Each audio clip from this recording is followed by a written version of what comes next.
Hello students, in today's class we will learn one of the illustration under incidence of tax liability or scope of total income. Here we will learn about the income which all taxed in the hands of ordinarily resident, not ordinarily resident and non-resident. So in that we'll see one illustration. First illustration number 1. See the question. The following are the income of Sri Ram Prasad for previous year. So here some of the incomes are given. It is relating to Sri Ram Prasad in the previous year. Income of for previous year. See the question. First one, profit from business in Iran received in India rupees 1,05,000. Income from house property in Iran received in India rupees 500. Income from house property in Pakistan deposited in a bank there rupees 1,000. Profit of a business established in Pakistan deposited in a bank there rupees 20,000. Out of 20,000, a sum of 10,000 is brought into India. This business is controlled in India. Accrued in India but received in England rupees 2,000. Profit earned from business in Kanpur 6 lakh. Income from agriculture in England. It is all spent on the education of children in London rupees 5,000. And past untaxed foreign income brought into India during the previous year rupees 10,000. From the above particulars, ascertain the taxable income. We have to ascertain the taxable income of Sri Ram Prasad if he is a ordinarily resident, not ordinarily resident and non-resident. So we have to find the taxable income, total taxable income which are taxed in the hands of ordinary resident and which are the taxable income in the hands of not ordinarily resident and which are the taxable income in the hands of non-resident. So now I'll explain the question. So here the informations are given. Following are the income of Sri Ram Prasad. First one is profit from business in Iran received in India. So here whatever the income, if it is received in India or earned in India, then it is taxable in the hands of all the three parties. Ordinary resident has to pay income tax if the income is earned in India, or if income is accrued in India, or if income is received in India. Means it becomes Indian income. When in the case of Indian income, all the ordinarily resident, not ordinarily resident and non-resident has to pay income tax on that such a income. So first one, profit from business in Iran. So this is a profit earned in Iran, but received in India. So received in India means it is taxable in the hands of ordinarily resident, not ordinarily resident and non-resident. So all the three column we have to write taxable. We have to write the amount 1,05,000 is taxable. Next, second one, income from house property in Iran. So this house property is in Iran, received in India. So the income is received in India by the Sri Ram Prasad, means it is received in India. So it is taxable in the hands of all the three: ordinarily resident, not ordinarily resident and non-resident. Next, third one, income from house property in Pakistan. Property is in Pakistan, deposited in a bank there. So property is in Pakistan and the amount also deposited in a bank there, means it is a foreign income. Foreign income is taxable. It is not at all received or earned in India, means it is a foreign income. So this income is taxable in the hands of only ordinarily resident. Foreign income is taxable only in the hands of ordinarily resident. Next, profit of a business established in Pakistan. So this business is established in Pakistan, deposited in a bank there rupees 20,000. It is deposited in a bank there. So it is taxable in the hands of ordinarily resident. In that, out of 20,000, a sum of 10,000 is brought into India. This business is controlled in India. Means here the business is controlled in India, means it is set up in India. So even the not ordinarily resident has to pay tax on this income 20,000, and non-resident need not pay because on foreign income he has no need to pay the tax. This is a foreign income earned outside India and it is controlled in India, means it is taxable in the hands of ordinarily resident and not ordinarily resident and not on the non-resident. Next, here even the income is brought into India or remitted to India, it is not taxable in the hands of non-resident. it is not taxable in the hands of non-resident. It is taxable only in the hands of ordinarily resident. So the total 20,000, however, it is taxable in the hands of ordinarily resident. Next, the fifth one, accrued in India but received in England. So the income is accrued in India. So if it is accrued in India, no matter where it is received, we have to take for all the three columns. 2,000 is taxable since it is accrued in India. Profit earned from a business in Kanpur. So Kanpur means it is a city in UP, Uttar Pradesh, means it is earned from a business in India. So it is taxable in the hands of all the three columns: ordinarily resident, not ordinarily resident, and non-resident. Next, income from agriculture in England. So this is the income from a foreign land. Agriculture land is situated in outside country. It is all spent on the education of children in London. So they have got a income from agriculture, and they spent that income in the for the children's education in the London itself. So it is not connecting to this India, means foreign income. Foreign income is taxable in the hands of ordinarily resident, not taxable in the hands of not ordinarily resident and non-resident. Only in the first column we have to write this 5,000 amount. Past untaxed foreign income brought into India during the previous year. So this is a past untaxed foreign income. Previous, not the income is not relating to previous year. It is a past year's profit which is not taxed, and that foreign income is brought into India in the previous year. It is not taxable in the three column also. It is not taxable. So we have to find, ascertain the taxable income if he is ordinarily resident, not ordinarily resident, and non-resident. Okay, now we will solve the solution for the illustration number 1. So solution, write the solution. Here we are going to compute. Here they asked to compute, ascertain the taxable income. So we have to find the total taxable income. Write the heading.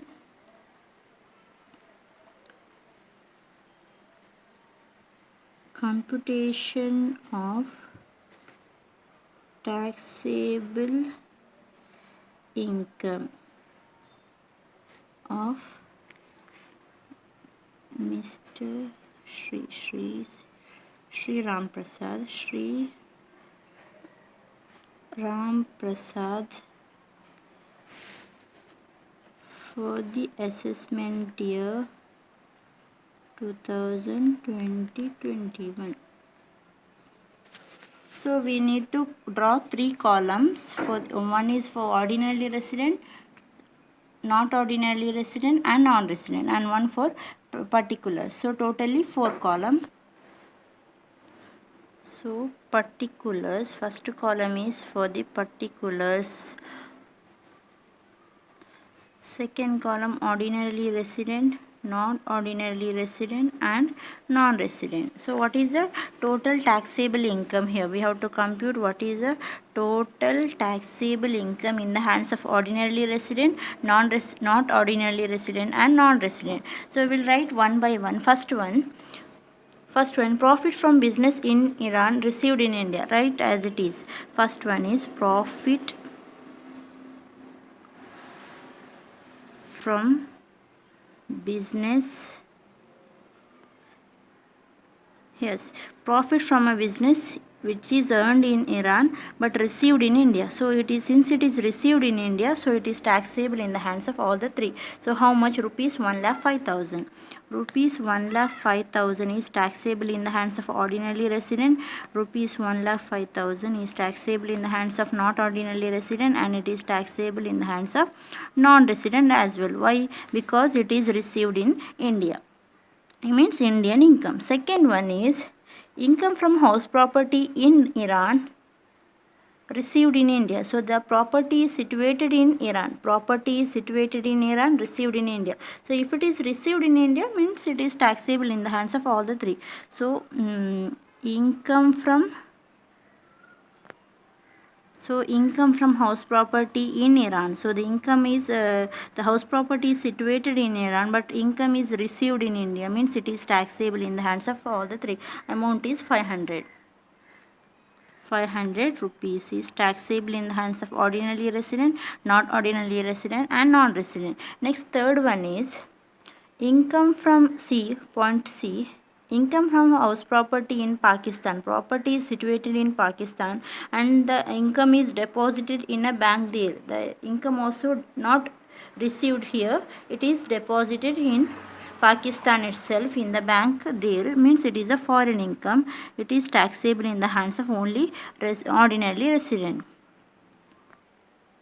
So income from house property in Pakistan deposited in a bank there. So it is taxable only in the hands of ordinarily resident, that is 1000 rupees.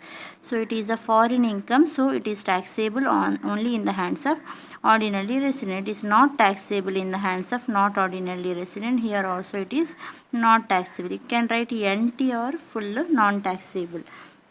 Next fourth one or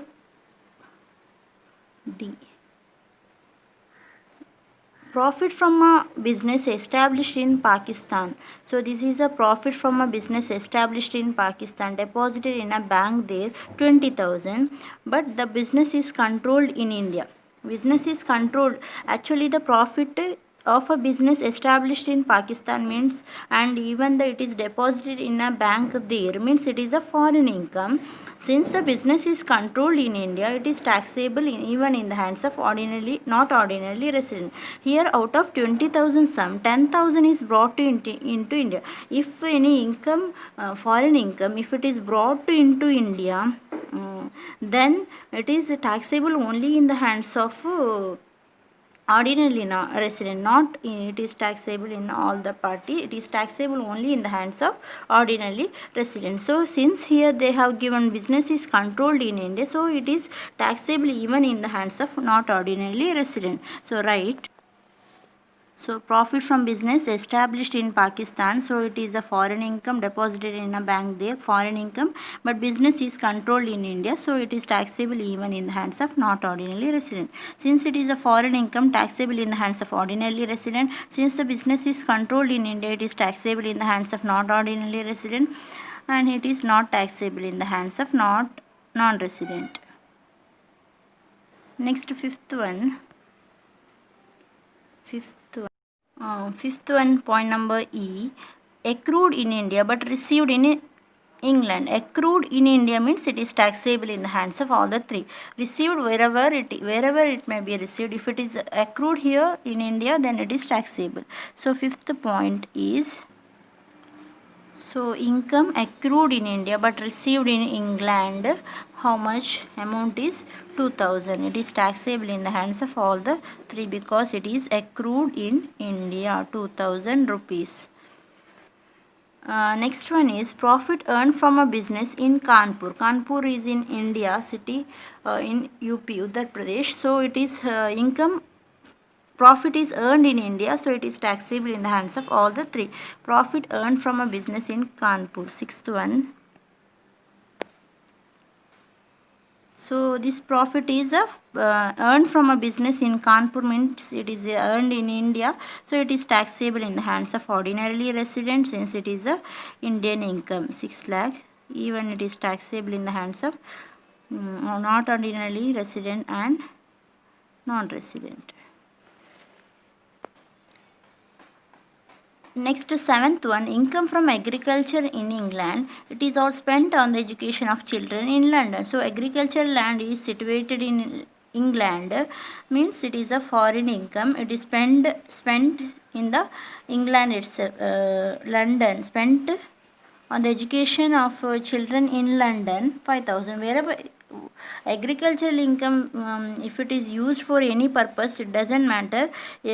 Agriculture income, how much? 5,000. So this is a foreign income. It is taxable in the hands of ordinarily resident, not taxable in the hands of not ordinarily resident and non-resident. So the seventh point, income from so income from agriculture in England amount is 5,000 is a foreign income taxable in the hands of ordinarily resident. It is not taxable in the hands of not ordinarily resident and non-resident. It is not taxable. Next, eighth point, the last one, past untaxed foreign income brought into India during the previous year. It is not taxable in the hands of past year profit, past untaxed.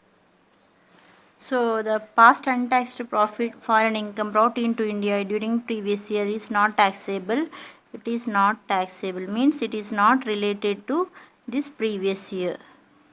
If it is related to previous year, then it is taxable in the hands of ordinary resident because it is of foreign income, not taxable. So finished. So now we have to total taxable income. So what is the total in the first column? What is the total in the second column? That is the total taxable income. Total taxable income. So now we have to add the total in the first column. From here, ordinary resident 1,05,000 plus 500 plus 1,000 plus 20,000 plus 2,000 plus 6 lakh plus 5,000.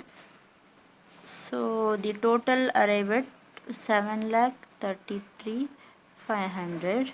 In the second column, total is 7,27,500, and third column 7,07,500.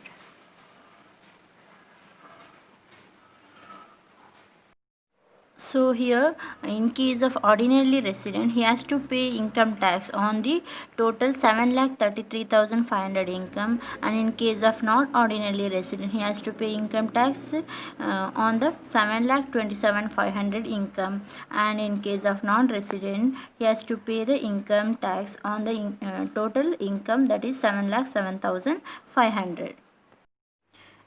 Yes, now we'll see one more illustration, that is illustration number 2. See the question. Mr. Jeevan Shastri earns the following income. Mr. Jeevan Shastri earns the following income during the previous year. This is the income relating to previous year. First one is profit earned from a business in Bangalore managed from Singapore, rupees 2,25,000. Pension from a former employer in India received in Singapore, rupees 15,000. Income from property in Ceylon received in India, rupees 10,000. Profit from profession in Bangladesh deposited in a bank there, rupees 12,000. Income from business in Ghana controlled from India, rupees 14,000. Dividend from Indian company shares received in Japan, rupees 10,000. Profit from sale of building in India received in Hong Kong, rupees 25,000. Interest on Dutch government securities, half of which received in India, rupees 5,000. Determine his taxable income if he is ordinarily resident, not ordinarily resident, and non-resident. Okay, now we have to calculate the solutions for the three cases. So first we'll see one by one. First one, profit earned from a business in Bangalore. So the income is earned in Bangalore, so it is taxable in the three cases also. That is rupees 2,25,000 is taxable in the hands of ordinarily resident if he is not ordinarily resident, and non-resident. So that is income is earned in India, Bangalore, managed from Singapore, wherever it is managed. But if it is income is earned, received, accrued in India, then it is taxable in the hands of all the three cases. Next, pension from former employer in India received in Singapore. So this is a income accrued in India. So he is a former employer in India and received in Singapore, means the income is actually accrued. It is treated as a accrued in India, and it is taxable in the hands of all the three employer in India. So next one is income from property in Ceylon received in India. Ceylon, it is a formal name of Sri Lanka. Actually the property in Sri Lanka and which is received in India. So received in India is taxable in the hands of all the three cases. Next, fourth one is profit from profession in Bangladesh deposited in a bank there, means it is a foreign income. Actual profession is set up in Bangladesh and it is deposited in a bank there, means it is a foreign income. It is taxable only in the hands of ordinarily resident. It is not taxable in the hands of non-resident and not ordinarily resident. Next one is income from business in Ghana controlled in India. So it is one of a country, foreign country. So the income from business in Ghana controlled from India means it is the business is set up in India, means it is taxable. Since it is a foreign income, it is taxable in the hands of ordinary resident. Since the business is controlled from India, it is taxable even in the hands of not ordinarily resident. Next one is dividend from Indian company shares. If dividend is received from Indian company shares, then it is exempt for all the three cases. If it is received in India or received in Japan or wherever if it is received, Indian company shares dividend is exempt. Next, profit on sale of building in India received in Hong Kong. Profit from sale of building is situated in India, means income is accrued in India. If it is received in elsewhere also, wherever if it is received, if income is earned in India, it is taxable in the hands of all the three cases. Next, interest on Dutch government securities, half of which is received in India, means interest on Dutch government security means it is a foreign income. Foreign income is taxable in the hands of ordinary resident. So 5,000 is taxable in the hands of ordinary resident. Next, half of this 5,000 is received in India, means it is received in India. Half is received in India means it is half is taxable in the hands of not ordinary resident and non-resident. That is 2,500 is taxable in the hands of not ordinarily resident, and non-resident also 2,500, and for ordinarily resident total 5,000 is taxable because it is a foreign income. So we have to determine the total taxable income in the three cases. Now we'll solve the solutions. So the first we have to write the heading computation of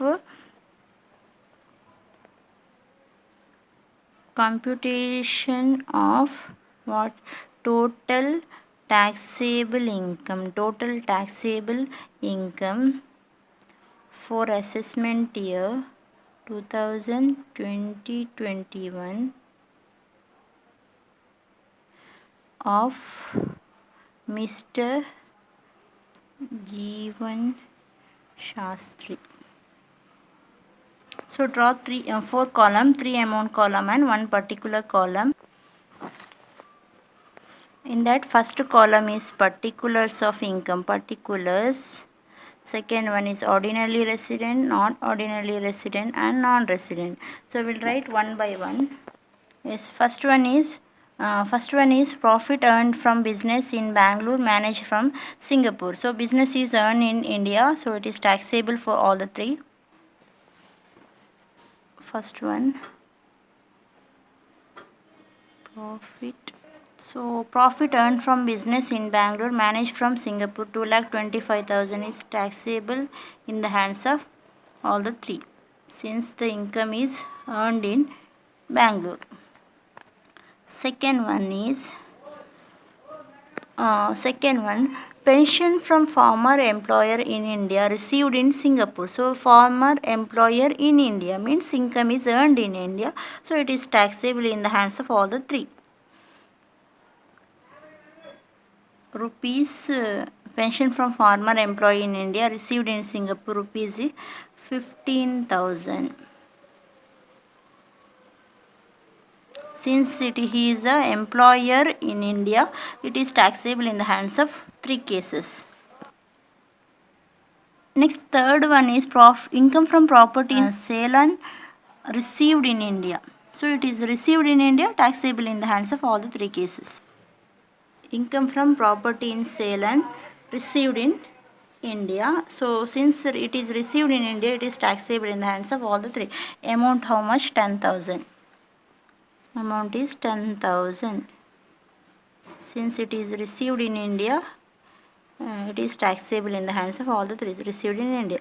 Next, fourth point is profit from profession in Bangalore deposited in a bank there, means foreign income. Foreign income is taxable in the hands of ordinary resident. Profit here. So profit from foreign profession in Bangladesh deposited in a bank there. So 12,000 foreign income means it is taxable in the hands of ordinary resident. It is not taxable in the hands of non-resident. Not taxable in the hands of not ordinarily resident and non-resident. Next, fifth one is income from a business in Ghana controlled in India.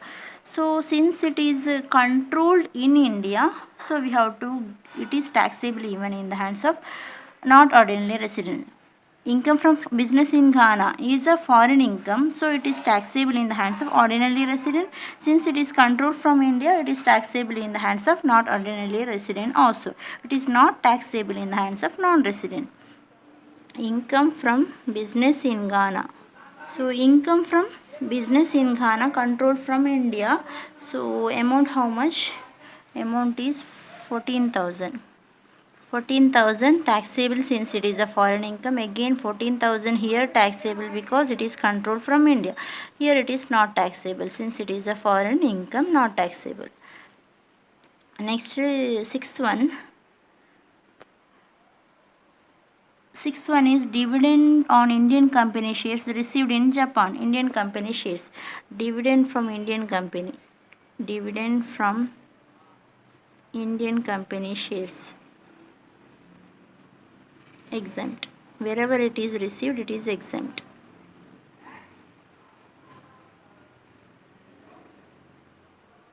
Exempt. EXMT. Next is profit from a profit on sale of building in India. Building is situated in India means Indian income. It is taxable in the hands of all the three. Profit Hong Kong received in Hong Kong rupees 25,000 since it is a Indian income. 25,000 is taxable in the hands of all the three cases. Next, last one, eighth one, interest on Dutch government securities, foreign income. It is interest on Dutch government securities. See, it is a foreign income. How much amount? 5,000. Foreign income taxable in the hands of ordinarily resident. Next, half of which is received in India. Half of which received in India. Half of which is received in India means half is received in India means it is taxable. It is foreign income, it is not taxable in the hands of not ordinarily resident and non-resident. Since it is half of which received in India, it is taxable. Half means 2,500 is taxable in the hands of not ordinarily resident and non-resident. So next is finished. So we have to total the ordinarily resident, not ordinarily resident and non-resident.